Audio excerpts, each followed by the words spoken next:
Hello बच्चों, आज हम लोग रिवाइज करने वाले हैं ऑर्गेनिक केमिस्ट्री 11th का।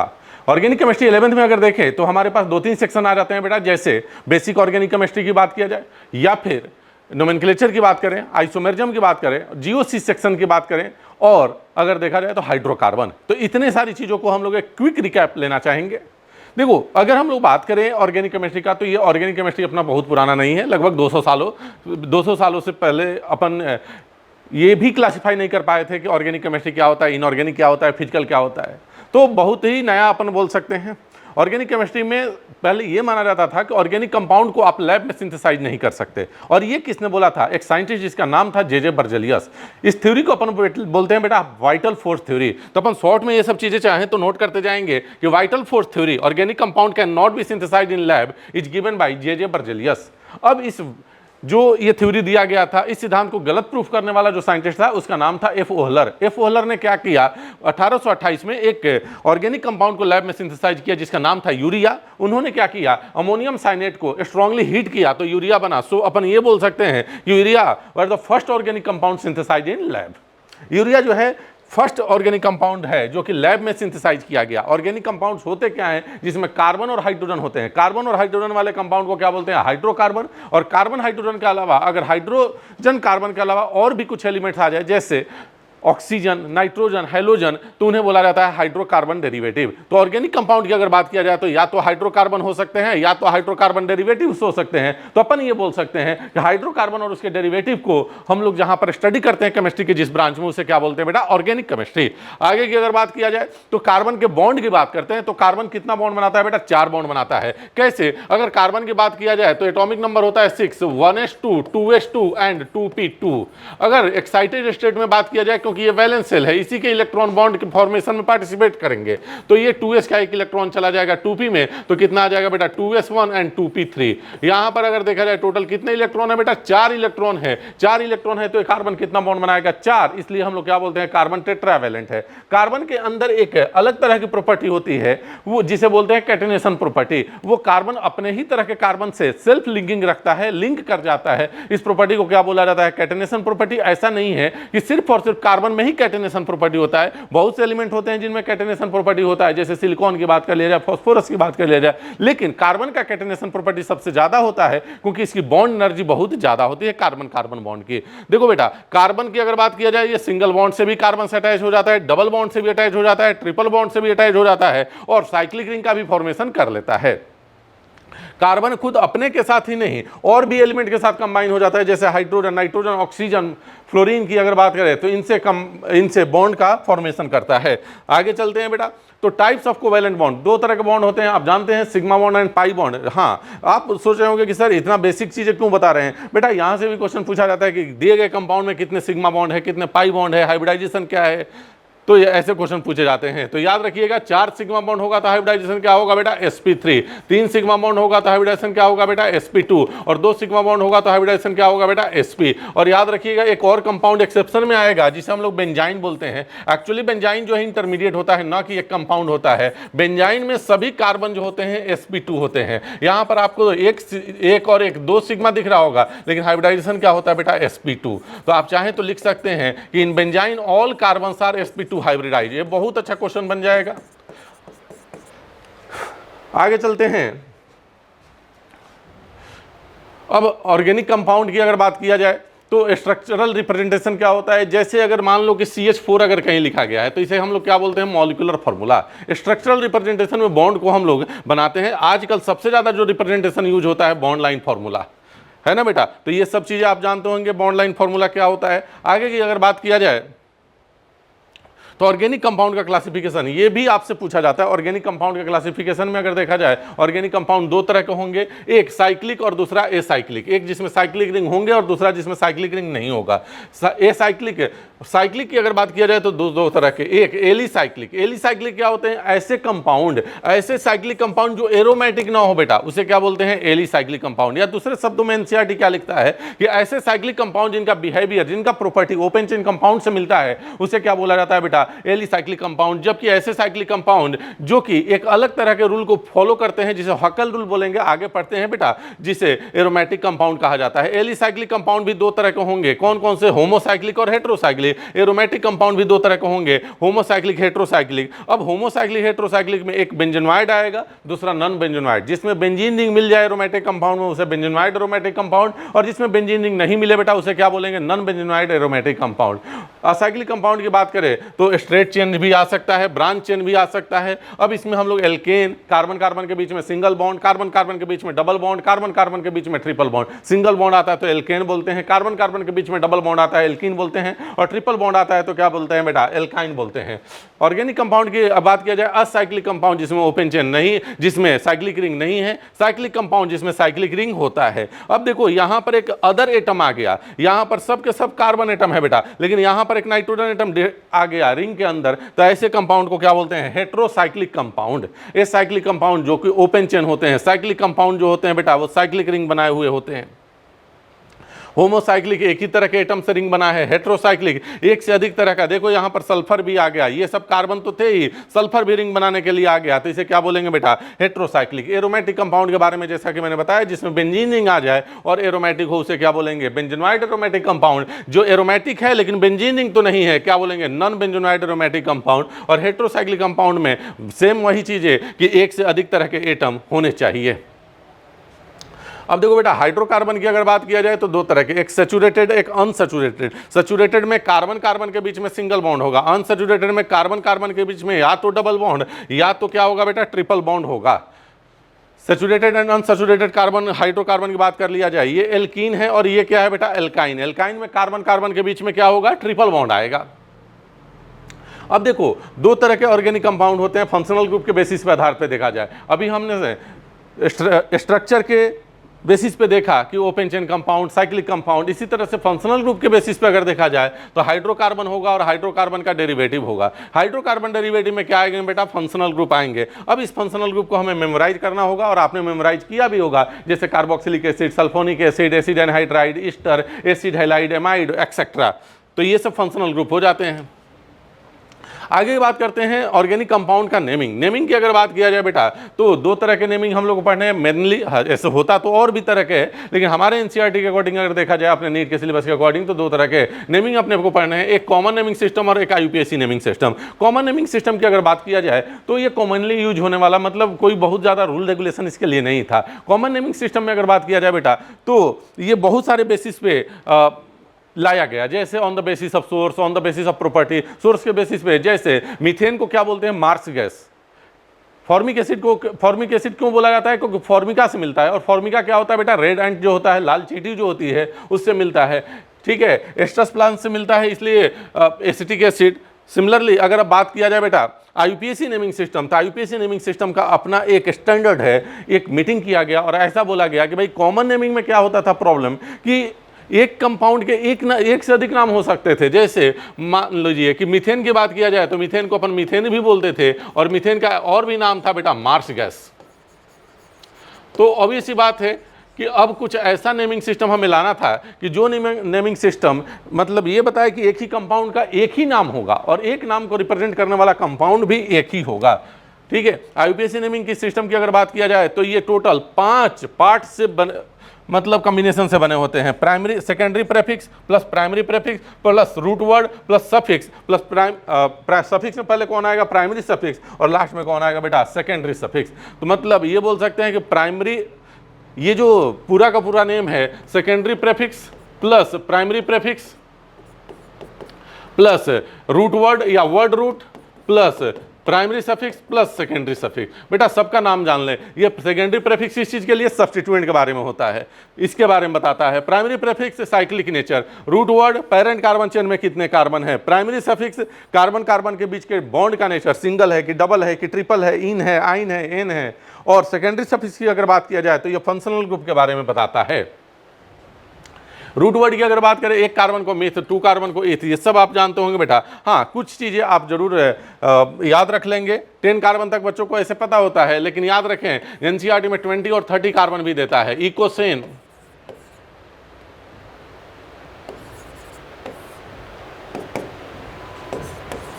और 30 कार्बन को ट्राई अकाउंट बोलते हैं, और 20 कार्बन को आइकोस बोलते हैं बेटा। तो ये भी याद रखेंगे। सिंगल बॉन्ड को एन, डबल बॉन्ड को इन, ट्रिपल बॉन्ड को क्या बोलते हैं बेटा आइन। और सिंगल और डबल और ट्रिपल बॉन्ड दोनों आ जाए तो उसे क्या बोलते हैं इन आइन। इनको पोजीशन के साथ लिखते हैं, इनको हमेशा बेटा पोजीशन के साथ लिखा जाएगा।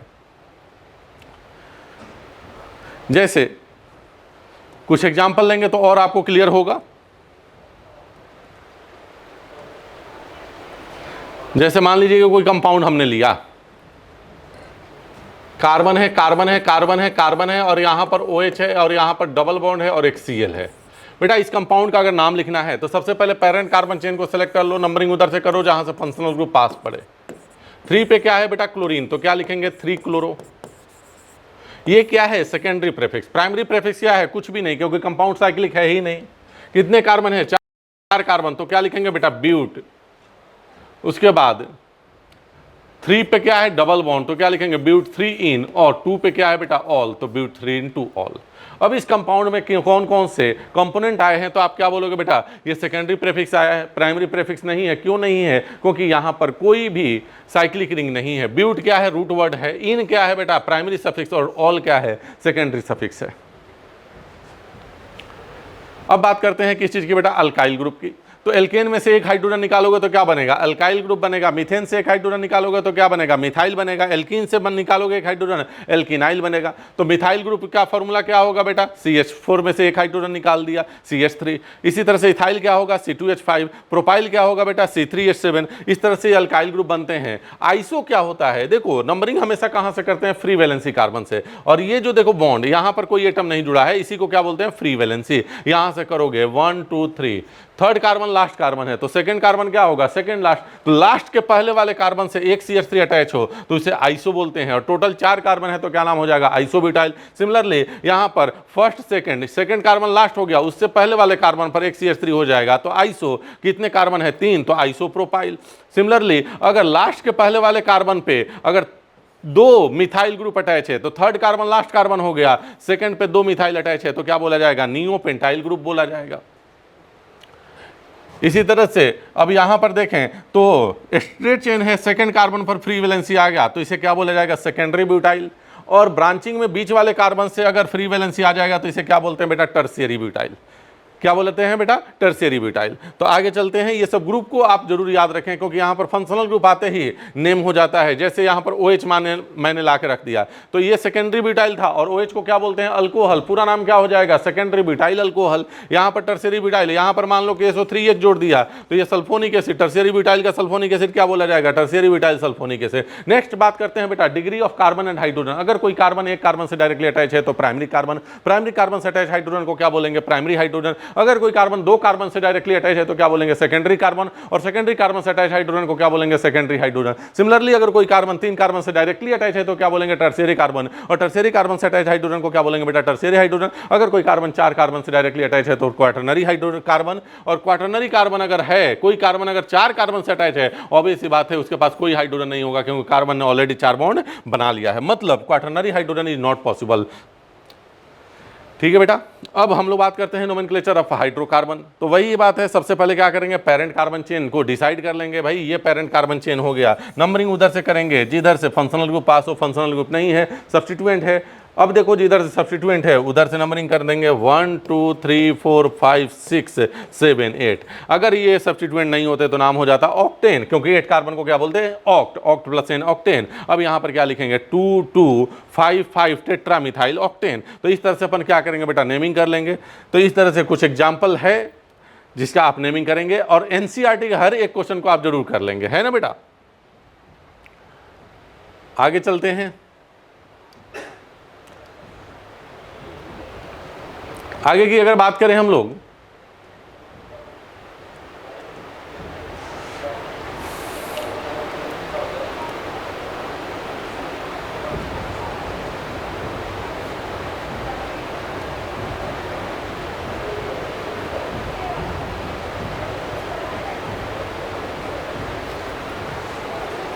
आगे की अगर हम लोग बात करें बेटा तो कुछ क्वेश्चंस देखते हैं हाइड्रोकार्बन्स के नेमिंग से और भी कंपाउंड के नेमिंग से। तो जैसे मान लीजिए कि ये कंपाउंड आ गया, कार्बन है,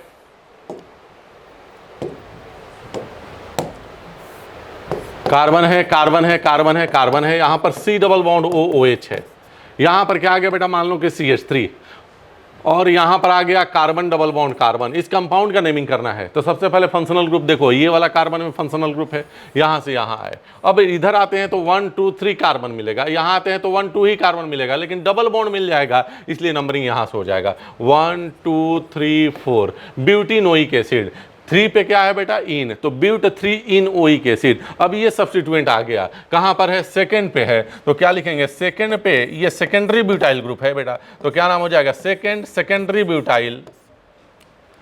कितने कार्बन है, 4 कार्बन, तो ब्यूट 3 en oic acid.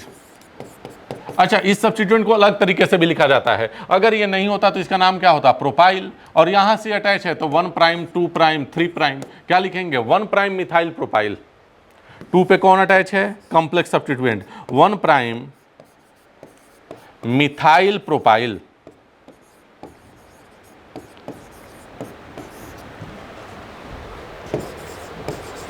ब्यूट 3 en oic acid, इस कंपाउंड का पूरा नाम हो गया। समझ में आया कि नहीं आया?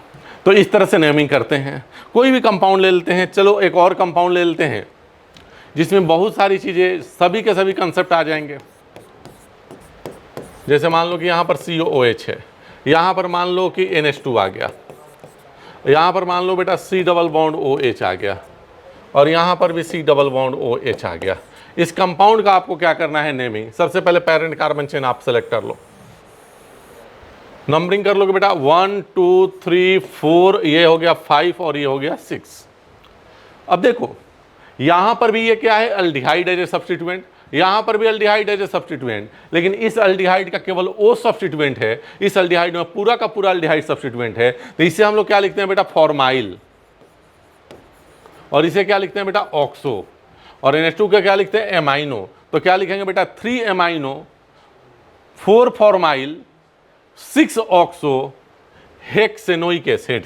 फिर से देखते हैं क्या लिखेंगे, 3 पे कौन है बेटा, एमाइनो, क्योंकि अल्फाबेटिकल ऑर्डर में A पहले आएगा, उसके बाद 4 पे कौन है बेटा, फॉर्माइल, F उसके बाद आएगा, 6 पे कौन आएगा बेटा, ऑक्सो, और 6 कार्बन है तो क्या बोला जाएगा, hex एनोइक acid.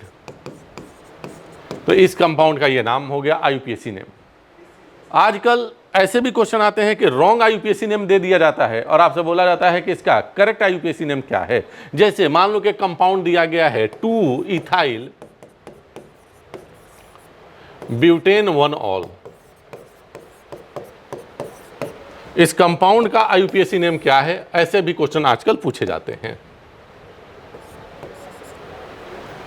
2 ethyl butane 1 all एक कंपाउंड दिया गया और आपसे पूछा गया कि इस कंपाउंड का करेक्ट IUPAC नेम क्या है। तो सबसे पहले क्या करो कि रूट वर्ड के पास जाओ, ब्यूट का मतलब कितना कार्बन होता है, 4 कार्बन, 1 ऑल कहीं से भी नंबरिंग कर दो, 1 2 3 4, तो 1 पे ऑल कर दो,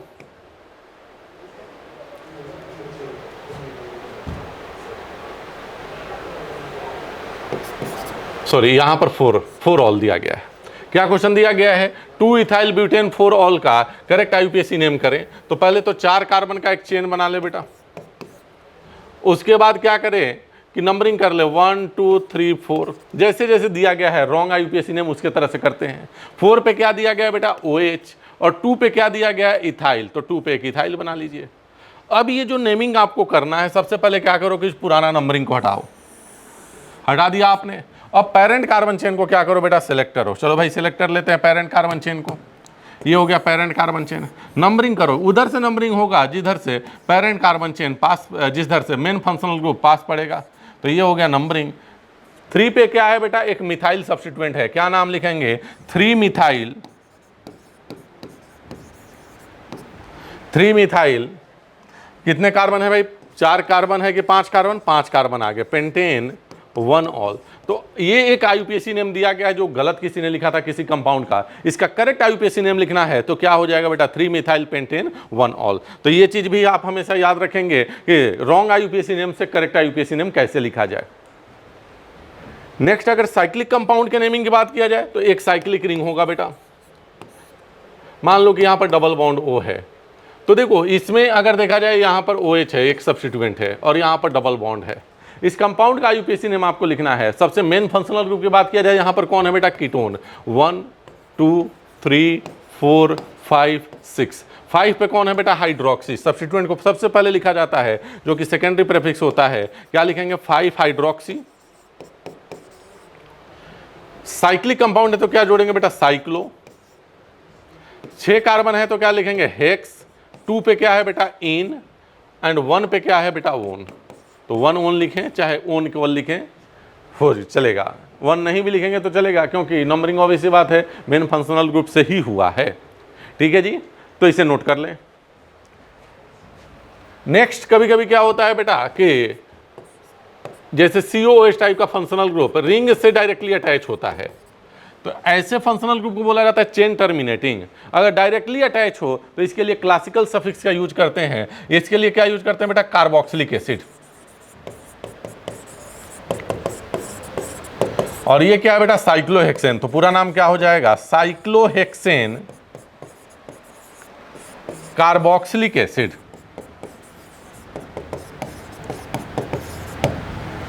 इस कंपाउंड का नाम हो जाएगा साइक्लोहेक्सेन कार्बोक्सिलिक एसिड। नेक्स्ट, कुछ एरोमेटिक कंपाउंड के हम लोग नेम देखते हैं। जैसे बेंजीन को ऊपर अगर CH3 है बेटा, तो इसे क्या बोला जाता है? टोल्यूइन। बेंजीन के ऊपर अगर मान लो कि 2 CH3 आ जाए, तो अब पोजीशन उनका रिलेटिव देखा जाएगा। ऑर्थो पे है तो क्या बोलेंगे? ऑर्थोटोल्यूइन। अगर यही यहां पर होता तो मेटाटोल्यूइन, और एक 1/4 पे होता तो क्या बोला जाता है? पैराटोल्यूइन। लेकिन याद करें, ऑर्थो मेटा पैरा जो होगा वो डाई सब्स्टिट्यूटेड के लिए ही अप्लाई किया जाता है, ट्राई सब्स्टिट्यूटेड के लिए नहीं अप्लाई किया जाता है। जैसे मान लो कि यहाँ पर CH3 है, यहाँ पर CH3 है, यहाँ पर CH3 है, तो यहाँ पर ये नहीं लिखेंगे ortho Meta para tri methyl benzene, नहीं लिखेंगे। यहाँ पर अब प्रॉपर नंबरिंग से लिखना पड़ेगा। 1 2 3 क्या लिखेंगे बेटा? 1, 2, 3 ट्राई मिथाइल बेंजीन।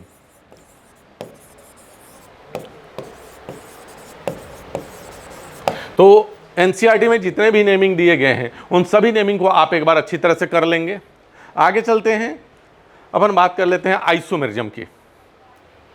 बेटा अगर आइसोमेरिज्म की बात किया जाए तो यहां से नीट में हर साल क्वेश्चन आते हैं, लगभग हर साल क्वेश्चन आते हैं।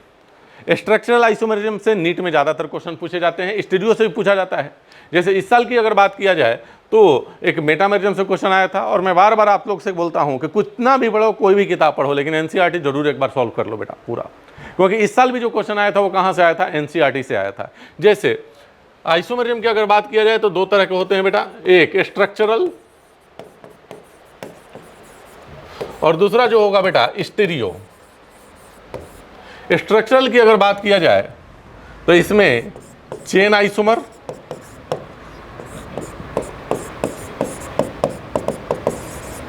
Position isomer, functional group isomer,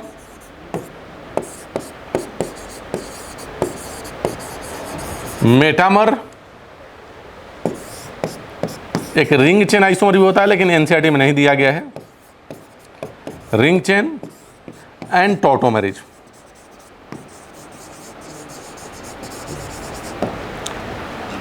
stereo में अगर देखा जाए तो हमें क्या क्या पढ़ना है? Conformational,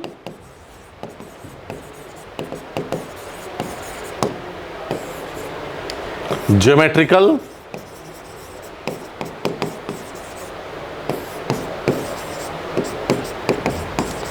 optical.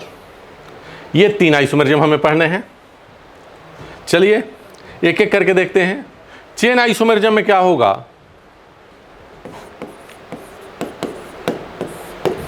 Same molecular formula, same functional group, different length of parent carbon chain और branched chain. Parent carbon chain या ब्रांच कार्बन चेन का डिफरेंट लेंथ होना चाहिए, तो क्या बोला जाएगा? Chain isomer. जैसे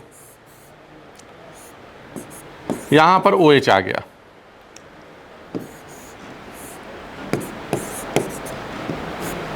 ये दोनों आपस में क्या बोले जाएंगे, चेन आइसोमर। क्यों? क्योंकि मॉलिक्यूलर फॉर्मूला सेम है, फंक्शनल ग्रुप भी क्या है, सेम है, लेकिन इनका जो पेरेंट कार्बन चेन है 1 2 3 4 5, 1 2 3 4 आपस में कैसे आइसोमर बोले जाएंगे, चेन आइसोमर। सिमिलरली अगर देखा जाए एन पेंटेन दिया गया है, आइसोपेंटेन दिया गया है, एनसीईआरटी का एग्जांपल लिया हूं बेटा, एंड नियोपेंटेन अगर दिया गया है, ये सब आपस में क्या है, चेन आइसोमर, क्योंकि 5 कार्बन का एल्केन ये भी है, 5 कार्बन का एल्केन ये भी है, 5 कार्बन का एल्केन ये भी है। यहां पर पेरेंट कार्बन चेन 5 का है, यहां पर 4 का है और यहां पर 3 का है, आपस में क्या बोले जाएंगे, चेन आइसोमर एक दूसरे के। आगे चलते हैं, पोजीशन आइसोमर्स। पोजीशन आइसोमर की अगर बात किया जाए बेटा, तो मॉलिक्यूलर फॉर्मूला सेम होगा, फंक्शनल ग्रुप सेम होगा, लेंथ ऑफ चेन भी सेम होगा, डिफरेंट पोजीशन होगा, different position of functional group, multiple bond, substituent, तो उन्हें क्या बोला जाएगा, पोजीशन आइसोमर। जैसे यहां पर एक OH दिया गया है और यहां पर OH दिया गया है, तो देखो 4 का चेन ये भी है, 4 का चेन ये भी है, इसे क्या बोला जाएगा, 2 पे OH है, तो क्या बोलेंगे, ब्यूटेन 2 ऑल, और ये क्या है बेटा, ब्यूटेन 1 ऑल, आपस में क्या है, पोजीशन आइसोमर। सिमिलरली अगर बात किया जाए ब्यूट 1 इन एंड ब्यूट 2 इन, आपस में क्या है, position isomer. 1 chloropropane and 2 chloropropane आपस में क्या है, पोजीशन आइसोमर। तो ध्यान रहे, फंक्शनल ग्रुप भी सेम होना चाहिए, मॉलिक्यूलर फॉर्मूला तो सेम होगा ही यार, आइसोमर है तो फंक्शनल ग्रुप भी सेम होना चाहिए, और चेन का लेंथ भी क्या होना चाहिए, सेम होना चाहिए। नेक्स्ट अगर बात किया जाए functional group isomer, functional group isomer में मॉलिक्यूलर फॉर्मूला तो सेम होगा ही, फंक्शनल ग्रुप क्या हो जाएगा बेटा, डिफरेंट हो जाएगा। जैसे ये 3 कार्बन का अल्डिहाइड है और ये 3 कार्बन का कीटोन है, दोनों का मॉलिक्यूलर फॉर्मूला क्या है जी, सेम है, लेकिन एक अल्डिहाइड है और दूसरा कीटोन है, दोनों का फंक्शनल ग्रुप क्या हो गया, अलग अलग हो गया, तो आपस में ये कैसे आइसोमर बोले जाएंगे, एक दूसरे के फंक्शनल ग्रुप आइसोमर बोले जाएंगे। जैसे ये 2 कार्बन का अल्कोहल है बेटा और ये 2 कार्बन का ईथर है, दोनों का मॉलिक्यूलर फॉर्मूला क्या है, सेम। देखो CH3CH2OH क्या हो जाएगा, C2H6O, और ये भी क्या हो जाएगा, C2H6O, दोनों का मॉलिक्यूलर फॉर्मूला सेम है, लेकिन फंक्शनल ग्रुप अलग अलग हो गया, आपस में क्या बोले जाएंगे, functional group isomers of each other. एक चीज और बच्चों ध्यान देंगे, यहां पर मैंने बनाया है बेंजाइल अल्कोहल और यहां पर मैंने बनाया है बेटा बेंजीन के ऊपर CH3 है तो टोल्यूइन हो गया, और एक OH आ गया तो क्रिसॉल हो गया, ऑर्थोक्रिसॉल। तो यहां भी OH है और OH यहां पर भी है, लेकिन इसे अल्कोहल बोला जाता है और इसे फिनॉल बोला जाता है। और ये पॉइंट आप ध्यान से सुन लेंगे कि alcohol and phenol are considered as different functional group, so if there molecular formula are same then they are considered as functional group isomers of each other. ये आपस में क्या बोले जाएंगे, फंक्शनल ग्रुप आइसोमर। बेटा याद रखिएगा, फिनॉल जो है न्यूट्रल FeCl3 के साथ क्या करता है, वायलेट कलर देता है, जबकि नॉर्मल अल्कोहल न्यूट्रल FeCl3 के साथ वायलेट कलर नहीं देते हैं। ये बात दिमाग में जरूर रख लीजिएगा, इसलिए ये क्या है, आपस में फंक्शनल ग्रुप आइसोमर। एक और पॉइंट याद रखिएगा, primary amine, secondary amine, tertiary amine भी आपस में क्या होते हैं, फंक्शनल ग्रुप आइसोमर। जैसे CH3CH2, CH2, NH2 ये प्राइमरी अमीन है 3 कार्बन का, ये सेकेंडरी अमीन है बेटा 2 कार्बन का, 3 कार्बन का, और ये टर्शियरी अमीन मैं लिख रहा हूं 3 कार्बन का। ये तीनों आपस में मॉलिक्यूलर फॉर्मूला सेम रखते हैं, लेकिन एक में ये प्राइमरी अमीन दिया गया, ये सेकेंडरी और ये टर्शियरी, आपस में ये कैसे आइसोमर होंगे, फंक्शनल ग्रुप आइसोमर। एक चीज और याद रखिएगा, ये क्या है बेटा, एल्काइन है। 5 कार्बन का एल्काइन ले लिया और 5 कार्बन का ही हमने अल्काडाइन ले लिया, जिसमें 2 डबल बॉन्ड आ जाए। मॉलिक्यूलर फॉर्मूला दोनों का क्या है, सेम है, लेकिन दोनों अलग अलग फंक्शनल ग्रुप माने जाते हैं। तो याद रखिएगा, इस पॉइंट को भी स्टार बना लीजिएगा, alkyne and alkadiene are considered as different functional group. Next बात करते हैं बेटा रिंग चेन आइसोमेरिज्म की।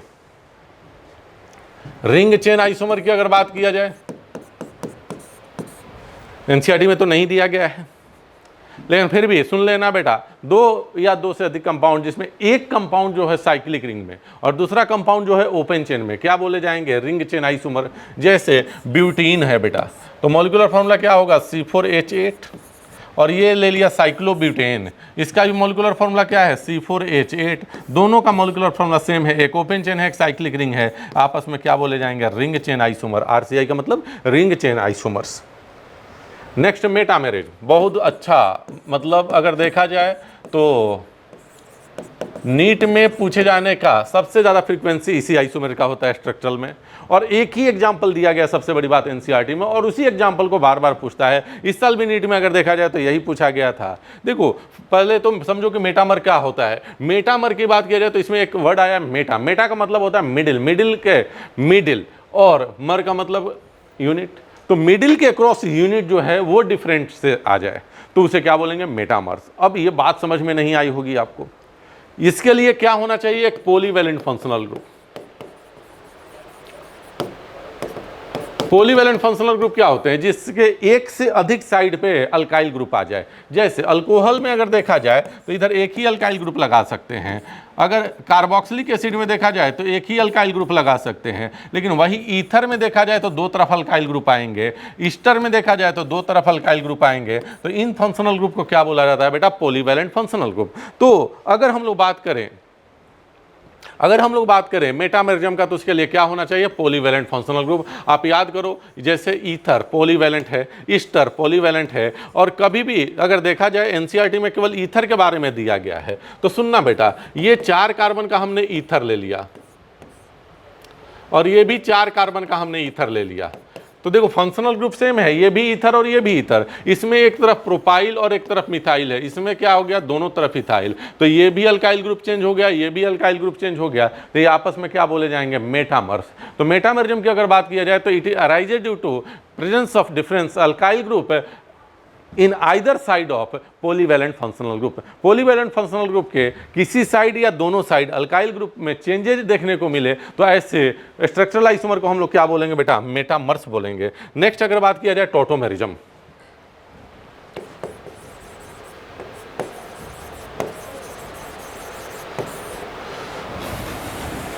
टॉटोमेरिज्म की अगर बात किया जाए तो देखो बेटा, rapid oscillation of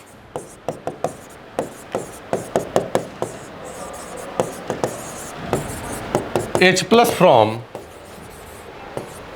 one atom to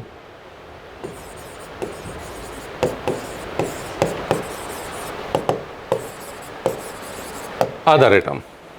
H plus का ऑसिलेशन हो एक एटम से दूसरे एटम पर, और वो भी बहुत फास्ट ऑसिलेशन हो। हमें कीटो इनॉल पढ़ना है,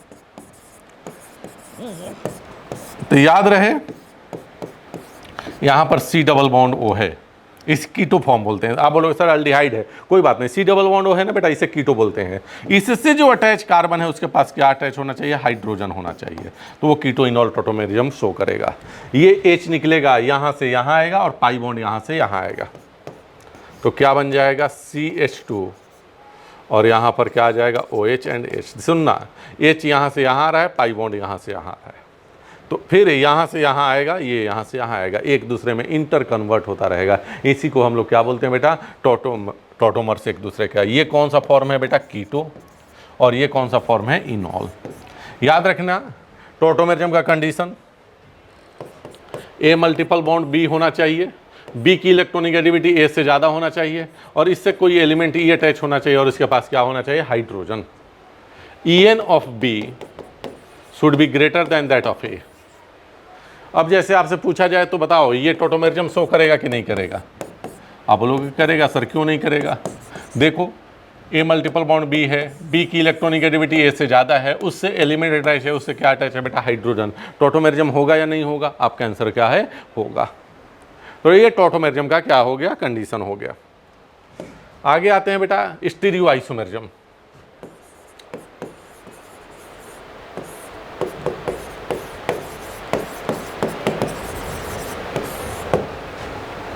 स्टीरियो आइसोमेरिज्म की अगर बात किया जाए तो इसमें 3 तरह का, एक कन्फर्मेशनल आइसोमर। कन्फर्मेशनल आइसोमर की अगर बात किया जाए बेटा,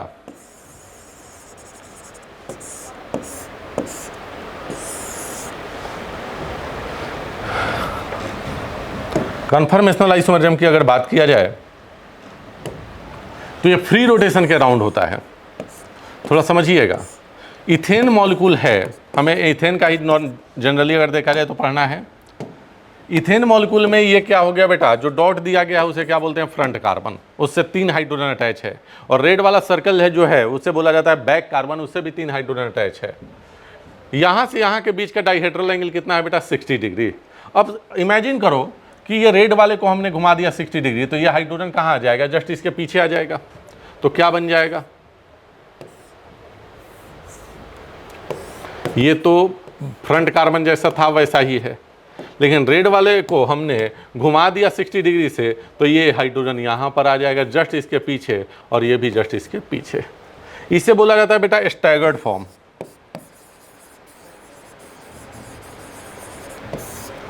और इसे बोला जाता है इक्लिफ्ट फॉर्म।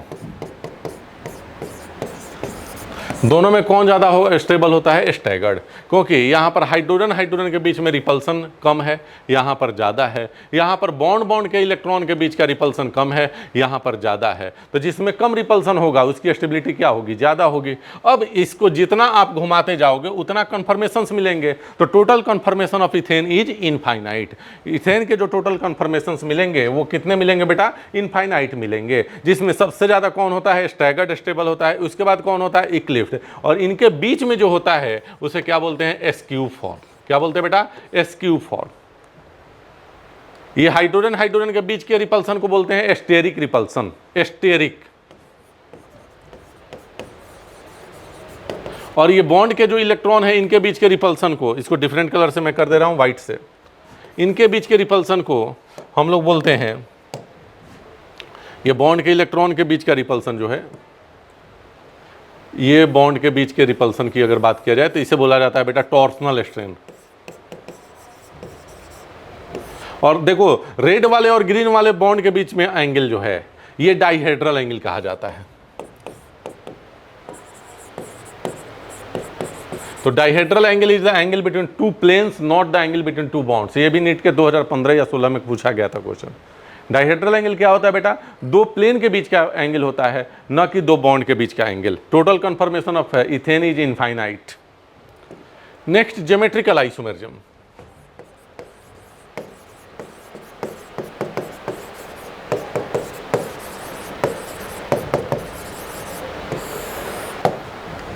ज्योमेट्रिकल आइसोमरिज्म की अगर बात किया जाए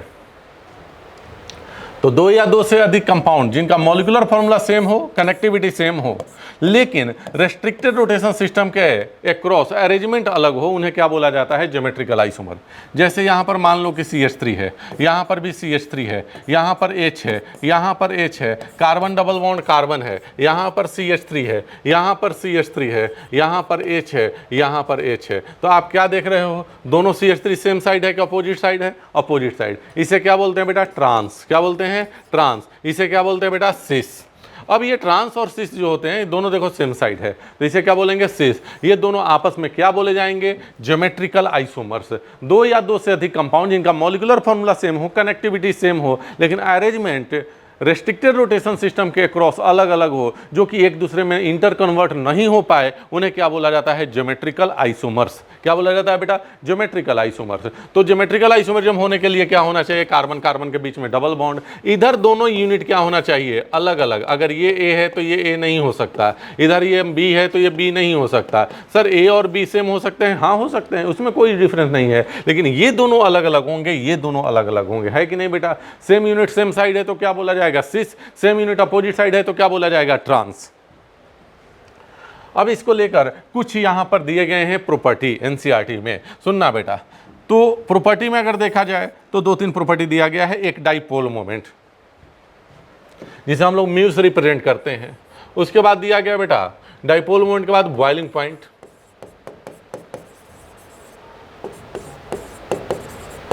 सॉल्युबिलिटी इन वाटर,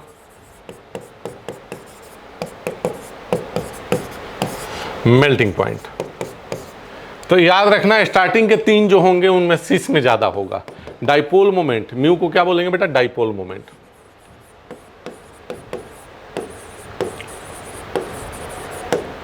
सिस का ज्यादा होगा किससे, ट्रांस से। बॉइलिंग पॉइंट सिस का ज़्यादा होगा किससे, ट्रांस से। और सॉल्युबिलिटी इन वाटर भी किसका ज़्यादा होगा, सिस का ज़्यादा होगा, ट्रांस से। हाँ, मेल्टिंग पॉइंट की अगर बात किया जाए तो ट्रांस का ज़्यादा होगा सिस से। और स्टेबिलिटी भी अगर देखा जाए, जनरल कंडीशन की बात की जा रही है, ट्रांस का ज़्यादा होगा किससे, सिस से। क्योंकि ट्रांस में जो बल्की ग्रुप है वो पास पास दूर दूर है तो ये कम रिपल्सन करेंगे, और यहाँ पर बल्की ग्रुप जो है पास पास है तो वो ज़्यादा रिपल्सन करेंगे।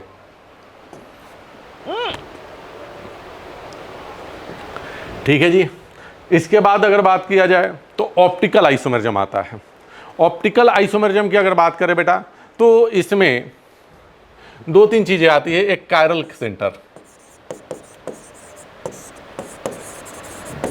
अगर किसी कार्बन पे 4 अलग अलग यूनिट अटैच है, P, Q, R, S, तो इसे क्या बोला जाता है बेटा, कायरल कार्बन। क्या बोला जाता है जी, कायरल कार्बन। देखो, अगर किसी कार्बन पे टेट्राहेड्रल कार्बन है, sp3 कार्बन है, इस पे 4 अलग अलग यूनिट अटैच है तो इसे क्या बोला जाता है, कायरल कार्बन। अब थोड़ा डेफिनेशन समझिएगा कि 2 या 2 से अधिक कंपाउंड जिनका मॉलिक्यूलर फॉर्मूला सेम हो, कनेक्टिविटी सेम हो, अरेंजमेंट अलग हो, जिसकी वजह से ऑप्टिकल बिहेवियर इनका क्या है, अलग अलग हो जाए, उन्हें क्या बोला जाता है, उन्हें बोला जाता है बेटा optical isomers of each other.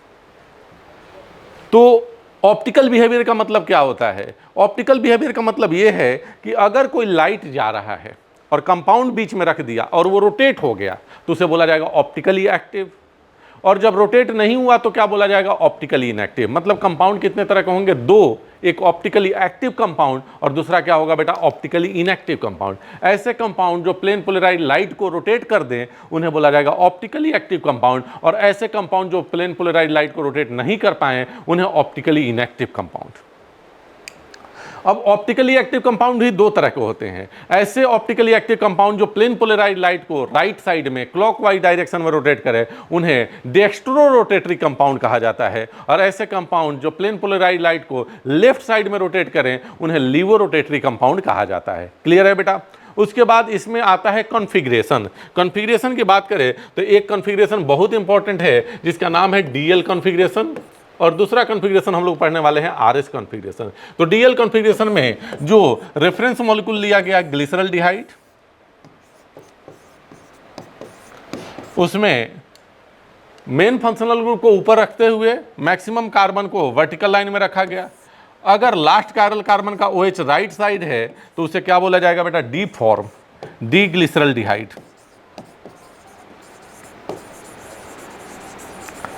अगर लास्ट कायरल कार्बन का OH लेफ्ट साइड है तो उसे बोला जाएगा एल फॉर्म, और इसे क्या बोला जाएगा, एल ग्लिसरॉल्डिहाइड। याद रहे, लास्ट कायरल कार्बन को ही हमें देखना है। किसको देखना है, लास्ट कायरल कार्बन को ही हमें देखना है। जैसे ग्लूकोज का फॉर्मूला आप जानते हैं बेटा, C डबल बॉन्ड OH, यहां पर CH2OH, ये राइट में OH है, लेफ्ट में OH है, राइट में OH है, राइट में OH है। अब ध्यान से अगर आप देखो तो ये ऊपर से जाओगे, लास्ट कायरल कार्बन ये है, इसका OH राइट साइड है, इसलिए क्या बोला जाएगा बेटा, इसे डी ग्लूकोज। और एल ग्लूकोज जो होगा, याद रखना, इसका मिरर इमेज होगा। केवल इसको इधर कर देने से नहीं हो जाएगा, पूरा का पूरा डी ग्लूकोज का जो मिरर इमेज होगा उसे क्या बोला जाएगा, एल ग्लूकोज। तो ये हो गया बेटा डीएल कॉन्फ़िगरेशन। उसके बाद एक और कॉन्फ़िगरेशन आता है बेटा, आरएस कॉन्फ़िगरेशन।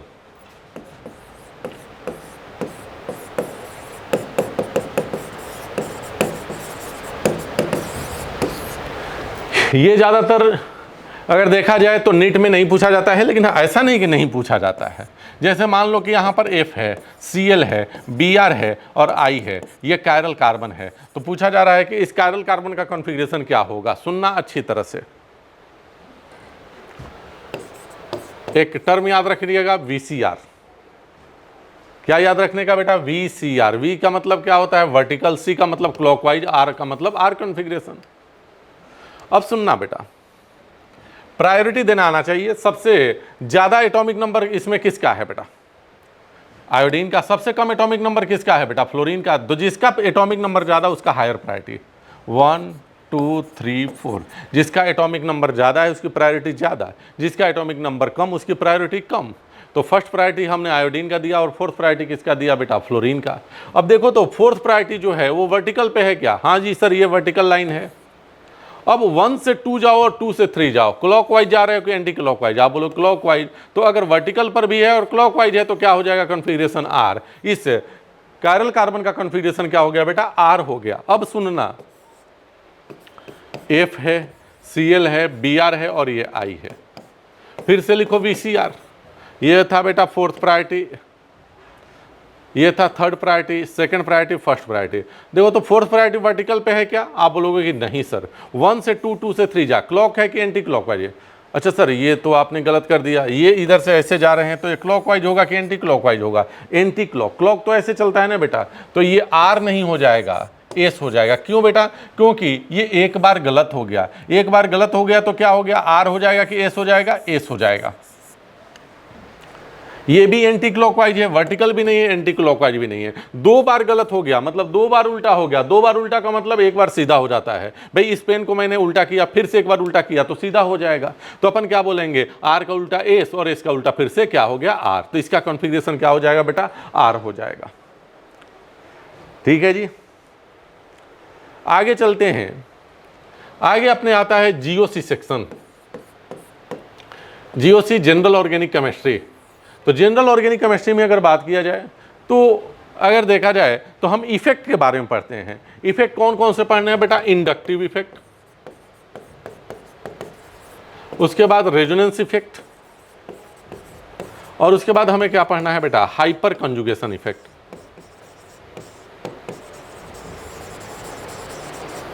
इंडक्टिव इफेक्ट की अगर बात किया जाए तो इंडक्टिव इफेक्ट इंड्यूस वर्ड से बना हुआ है। जैसे देखो बेटा, कार्बन है, कार्बन है, कार्बन है, कार्बन है, कार्बन है, और यहां पर एक फ्लोरीन एटम आ गया, तो फ्लोरीन क्या करेगा, अपने तरफ इलेक्ट्रॉन खींचेगा, तो कार्बन पे प्लस डेल्टा आएगा। अब कार्बन प्लस डेल्टा इधर से इलेक्ट्रॉन खींचेगा, तो आप क्या देख रहे हैं, ये कार्बन कार्बन के बीच का नॉन पोलर बॉन्ड भी फ्लोरीन के आने की वजह से आपस में इलेक्ट्रॉन का खींचना और देना शुरू कर दिए। मतलब नॉन पोलर बॉन्ड का बिहेवियर भी कैसा हो गया बेटा, पोलर बॉन्ड के जैसा। किसके प्रेजेंस में, पोलर बॉन्ड के प्रेजेंस में। तो इसको क्या बोला जाता है, inductive effect. Polarity induce in a non polar bond due to presence of a polar bond is known as inductive effect. ये 2 तरह के होंगे बेटा, एक इलेक्ट्रॉन खींचने वाला जिसे क्या बोला जाएगा, माइनस आई, और दूसरा इलेक्ट्रॉन देने वाला जिसे क्या बोला जाएगा, plus I effect. Minus I effect क्या करेगा, इलेक्ट्रॉन खींचेगा, प्लस आई इफेक्ट क्या करेगा बेटा, इलेक्ट्रॉन देगा। माइनस आई इफेक्ट क्या करेगा, इलेक्ट्रॉन खींचने वाला होगा, और प्लस आई इफेक्ट क्या करेगा बेटा, इलेक्ट्रॉन देने वाला होगा। तो याद करिएगा, अगर अल्काइल ग्रुप है तो उसका क्या होगा, प्लस आई इफेक्ट, और जो भी मोर इलेक्ट्रोनेगेटिव एटम होंगे उनका क्या होगा बेटा, माइनस आई इफेक्ट। तो सुनिएगा, जैसे अगर देखा जाए O माइनस, NH माइनस, इन सब का क्या लग रहा है, प्लस आई इफेक्ट। क्यों, माइनस चार्ज है तो इलेक्ट्रॉन दे रहे हैं। इसी तरह से अगर देखा जाए O माइनस हो गया, NH माइनस हो गया, COO माइनस हो गया, इन सब का इंडक्टिव इफेक्ट में क्या लगेगा, प्लस आई। 3 डिग्री अल्काइल ग्रुप हो गया,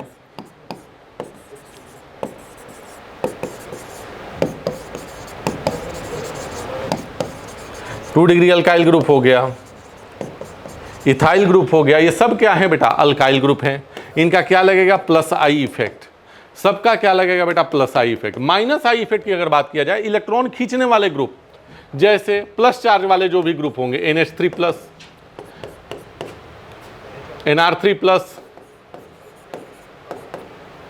NF3 plus,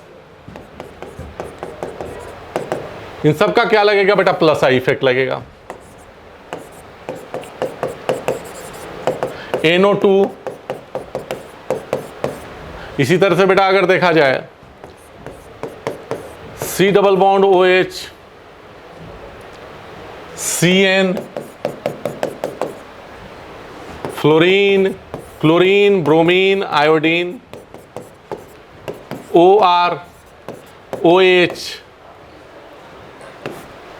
C triple bond CH,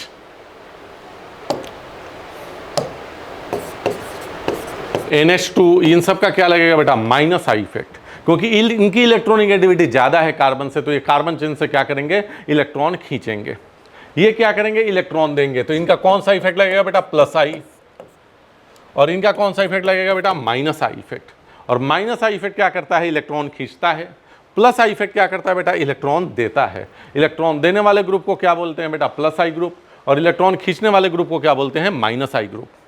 जैसे मान लो कि कोई कार्बोकटायन है, कार्बोकटायन मतलब कार्बन पे इलेक्ट्रॉन की क्या है बेटा, कमी है, इसको कोई प्लस आई ग्रुप आ गया, इलेक्ट्रॉन देने वाला ग्रुप, तो इसको क्या कर देगा, स्टेबल, और इलेक्ट्रॉन खींचने वाला ग्रुप आ गया तो इसे क्या कर देगा, अनस्टेबल। और प्लस आई क्या करेगा बेटा, स्टेबल। तो एग्जाम्पल के तौर पे आप चाहें तो देख सकते हैं कि एक जगह पे CH2 प्लस के साथ यहाँ पर एक माइनस आई ग्रुप Cl आ गया है, और यहाँ पर प्लस आई ग्रुप CH3 आ गया है, कौन ज़्यादा स्टेबल होगा। आप बोलोगे सर ये तो इलेक्ट्रॉन खींच रहा है, तो अनस्टेबल कर देगा। भाई इसके पास पहले से इलेक्ट्रॉन की कमी है, और इलेक्ट्रॉन खींच लो, स्टेबल हो जाएगा कि अनस्टेबल, अनस्टेबल। और ये इलेक्ट्रॉन देने वाला ग्रुप है, तो ये क्या हो जाएगा बेटा, स्टेबल हो जाएगा। दोनों में से कौन ज़्यादा स्टेबल हो गया, second is more stable then first. Second जो है वो ज़्यादा स्टेबल है किससे बेटा, फर्स्ट से, क्योंकि इसमें क्या लग रहा है, प्लस आई है। बहुत बार पूछा गया है ये क्वेश्चन, कार्बन पे पॉजिटिव चार्ज है, CH3 है, CH3 है, और यहाँ पर CH3 है। सिमिलरली कार्बन पर पॉजिटिव चार्ज है, और मान लो कि यहाँ पर Cl है, Cl है, Cl है। इन दोनों में कौन ज़्यादा स्टेबल है, तो फर्स्ट ज़्यादा स्टेबल है, क्योंकि इनका क्या लग रहा है, प्लस आई, इनका क्या लग रहा है बेटा, माइनस आई। इसके बाद आता है बेटा रेजोनेंस। रेजोनेंस की अगर बात किया जाए तो कहीं अगर कंजुगेटेड सिस्टम आ जाए तो क्या होता है, ये पाई बॉन्ड का इलेक्ट्रॉन इधर आता है और इस तरह से रेजोनेंस चलते जाता है। बेंजीन रिंग की भी अगर बात किया जाए तो double single double single double, यहाँ पर क्या है बेटा, एक कंजुगेटेड सिस्टम है, और इस कंजुगेटेड सिस्टम में क्या हो रहा है, रेजोनेंस हो रहा है। समझ में आया कि नहीं आया। यहाँ पर कंजुगेटेड सिस्टम में क्या हो रहा है बेटा, रेजोनेंस हो रहा है। तो ये अपन बोल सकते हैं कि रेजोनेंस का क्या है, कंडीशन। अगर एक्चुअल में देखा जाए तो रेजोनेंस का डेफिनेशन क्या होता है कि अगर एक मॉलिक्यूल के सभी प्रॉपर्टी को एक स्ट्रक्चर से नहीं बताया जा सके, एक से अधिक स्ट्रक्चर बनाने पड़े, तो ऐसे फिनोमेनन को क्या बोला जाता है, रेजोनेंस बोलना जाता है। When all the property of a molecule can not be described by a single structure, more than one structures are required, then this phenomenon is known as resonance. अगर किसी मॉलिक्यूल के सभी प्रॉपर्टी को एक structure द्वारा नहीं बताया जा सके, उस एक से अधिक स्ट्रक्चर बनाना पड़े, तो इस फिनोमेनन को क्या बोला जाता है बेटा, रेजोनेंस बोला जाता है। रेजोनेंस होने के लिए क्या होना चाहिए, कंजुगेटेड सिस्टम। क्या होना चाहिए बेटा, यहाँ पर एक कंजुगेटेड सिस्टम होना चाहिए। तो कभी पूछा जाता है क्वेश्चन कि इसमें से कौन से कंपाउंड में रेजोनेंस हो रहा है, कौन से कंपाउंड में रेजोनेंस नहीं हो रहा है। तो चलो भाई देख लेते हैं।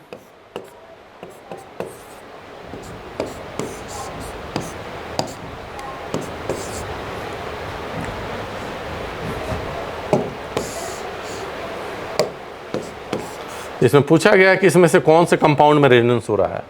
बेटा कंजुगेशन होना चाहिए, प्लस सिंगल सिंगल नहीं, ऐसा होना चाहिए प्लस सिंगल डबल या सिंगल डबल ऐसा होना चाहिए। देखो डबल सिंगल सिंगल फिर डबल, यहाँ भी नहीं हो रहा है, प्लस सिंगल सिंगल डबल, यहाँ भी रेजोनेंस नहीं हो रहा है, -4 सिंगल सिंगल फिर डबल नहीं हो रहा है, डबल सिंगल डबल यहाँ रेजोनेंस हो रहा है। तो इस तरह के सिस्टम को क्या बोलते हैं, कंजुगेटेड सिस्टम। और जहाँ कहीं भी कंजुगेटेड सिस्टम बेटा आपको दिखेगा, वहाँ पर क्या हो रहा होगा, रेजोनेंस हो रहा होगा। आगे एक टर्म आता है बेटा एरोमेटिसिटी। एरोमेटिसिटी से भी क्वेश्चंस आते रहते हैं। एरोमेटिक होने के लिए किसी कंपाउंड के पास सबसे पहले साइक्लिक रिंग होना चाहिए और पूरा रेजोनेंस होना चाहिए, मतलब एक एंड से लेके उसी एंड तक वापस आना चाहिए रेजोनेंस। तो इसे क्या बोला जाता है, साइक्लिक रेजोनेंस।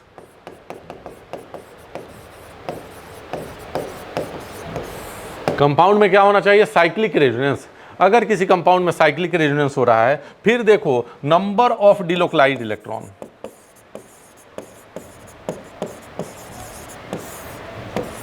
अगर 2, 6, 10 इस तरह से आ जाए तो कैसा होगा कंपाउंड, एरोमेटिक होगा। अगर नंबर ऑफ डिलोकलाइज इलेक्ट्रॉन 4 8 ऐसा कुछ आ जाए तो कंपाउंड कैसा होगा, एंटी एरोमेटिक होगा। इसे बोला जाता है 4n + 2 पाई इलेक्ट्रॉन, और इसे बोला जाता है बेटा 4n इलेक्ट्रॉन। तो 4n पाई इलेक्ट्रॉन आ गया तो कंपाउंड क्या हो जाएगा, anti aromatic, and 4n + 2 pi electron आ गया तो कंपाउंड कैसा हो जाएगा बेटा, एरोमेटिक। और इन दोनों में से किसी को नहीं फॉलो किया तो कंपाउंड क्या होगा, नॉन एरोमेटिक। जैसे बेंजीन है, साइक्लोपेंटाडाइइनाइल अनायन है, साइक्लोपेंटाडाइइनाइल कटायन है। इन कंपाउंड के एरोमेटिक बिहेवियर की बात करते हैं। सबसे पहले फर्स्ट कंपाउंड से पूछते हैं, कंपाउंड साइक्लिक है क्या, बोलेगा हाँ। पूरा रेजोनेंस हो रहा है क्या, बोलेगा कि हाँ देखो ना, double single double single double single double single double single पूरा चल रहा है। कितने इलेक्ट्रॉन डिलोकलाइज हो रहे हैं, पाई इलेक्ट्रॉन का ही डिलोकलाइजेशन होता है रेजोनेंस में, तो 6 इलेक्ट्रॉन है तो क्या बोला जाएगा, एरोमेटिक। यहां पर भी माइनस चार्ज डिलोकलाइज हो रहा है, minus single double single double single minus single double पूरा रेजोनेंस हो रहा है। 2 + 2 + 2 6 इलेक्ट्रॉन है तो कंपाउंड कैसा होगा, एरोमेटिक। प्लस सिंगल डबल पूरा रेजोनेंस हो रहा है। अब यहां पर 2 इलेक्ट्रॉन और यहां पर 2 इलेक्ट्रॉन, 4 ही इलेक्ट्रॉन डिलोकलाइज हो रहा है, कंपाउंड कैसा होगा बेटा, एंटी एरोमेटिक। सिमिलरली और भी एग्जांपल देख सकते हैं, 2 और 2 4 double single double single double single चल रहा है, तो ये कंपाउंड कैसा होगा बेटा, एंटी एरोमेटिक। सिमिलरली अगर देखा जाए ट्रोपाइलियम आयन की बात किया जाए, डबल सिंगल और यहां पर पॉजिटिव चार्ज, तो देखो plus single double single double single double पूरा रेजोनेंस हो रहा है, 6 इलेक्ट्रॉन डिलोकलाइज है तो ये क्या बोला जाएगा बेटा, एरोमेटिक। क्या बोला जाएगा, aromatic. Next, +m and -m effect.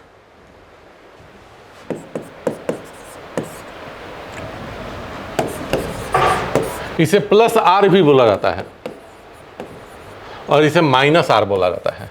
याद रखिएगा जितने भी लोन पेयर वाले हैं वो सब के सब क्या होते हैं बेटा, +m इफेक्ट। जैसे OH लोन पेयर वाला ग्रुप है, NH2 लोन पेयर वाला ग्रुप है, O- लोन पेयर वाला ग्रुप है, OCH3 लोन पेयर वाला ग्रुप है, O3 डबल बॉन्ड OCH3 ये भी लोन पेयर वाला ग्रुप है। देखो फ्री वैलेंसी वाले कार्बन से कौन अटैच है बेटा, लोन पेयर अटैच है।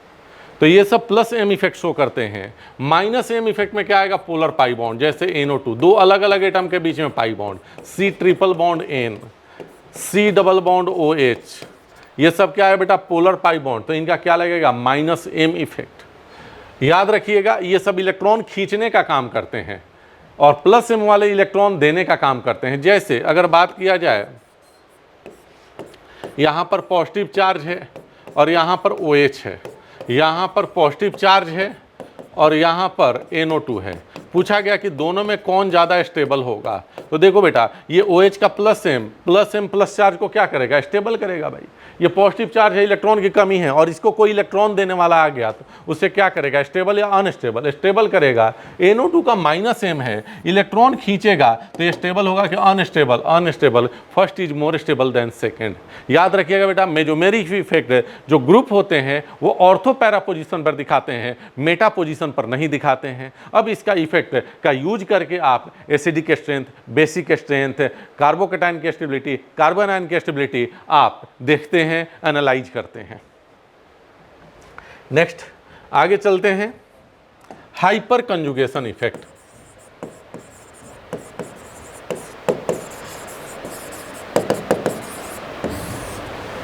देखो कार्बोकैटायन का नेक्स्ट sp3 कार्बन के साथ कम से कम एक हाइड्रोजन होना चाहिए।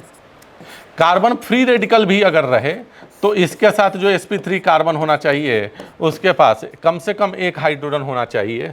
या एल्कीन की भी अगर बात किया जाए बेटा तो ये जिस कार्बन से अटैच है उसके पास भी कम से कम एक हाइड्रोजन होना चाहिए। तो ये क्या होता है कि इस कार्बन हाइड्रोजन का बॉन्ड का इलेक्ट्रॉन ये पॉजिटिव चार्ज के वैकेंट ऑर्बिटल, ये कौन सा ऑर्बिटल है, वैकेंट ऑर्बिटल में चला जाता है। ये एक इलेक्ट्रॉन है तो वैकेंट बोला जाएगा कि हाफ फील्ड बोला जाएगा बेटा, हाफ फील्ड ऑर्बिटल में चला जाता है। और यहां पर ये पाई बॉन्ड है तो इसका एक पाई एंटी बॉन्डिंग, जो आप केमिकल बॉन्डिंग में जानते होंगे पाई स्टार, तो इसका जो इलेक्ट्रॉन है पाई स्टार में चला जाता है। इसी को क्या बोला जाता है? Hyper conjugation. Transfer of sp3 CH sigma bonded electron towards sp2 carbon is known as hyperconjugation, and in the hyperconjugation of carbocation this electron transfers to vacant orbital, and in the case of carbon free radical transfer to half filled orbital, and in the case of alkene it is transferred to pi anti bonding molecular orbital। ठीक है बेटा, तो इसे क्या बोला जाता है? Hyper conjugation. Hyper conjugation effect की अगर बात किया जाए तो more stronger than inductive, stronger than inductive but weaker then mesomeric effect. Mesomeric effect से ये क्या होता है? कमजोर होता है, लेकिन इंडक्टिव इफेक्ट से क्या होता है बेटा? ये स्ट्रॉन्ग होता है। उसके बाद एक टर्म आता है बेटा इलेक्ट्रोमेरिक इफेक्ट।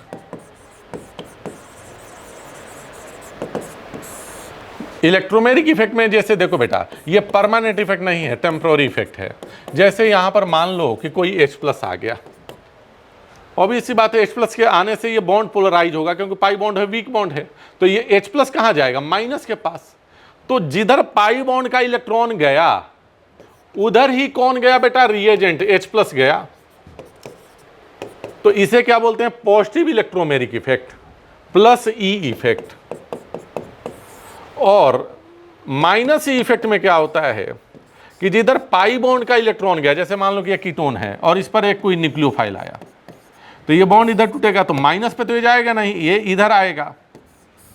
तो जिधर पाई बॉन्ड का इलेक्ट्रॉन गया बेटा उसके अपोजिट में रिएजेंट आया। न्यूक्लियोफाइल रिएजेंट कहाँ आया? माइनस चार्ज के पास, कि उसके अपोजिट में, तो इसे क्या बोला जाएगा? Minus effect. इसको याद करने का मैंने एक बहुत अच्छा तरीका बनाया है कि सामने से अगर पॉजिटिव चार्ज आए तो क्या बोलेंगे? पॉजिटिव इलेक्ट्रोमेरिक इफेक्ट, और सामने का अटैकिंग रिएजेंट अगर निगेटिवली चार्ज है तो इसे क्या बोलेंगे? Negative electromeric effect. क्या बोलेंगे बेटा? Negative electromeric effect. ठीक है।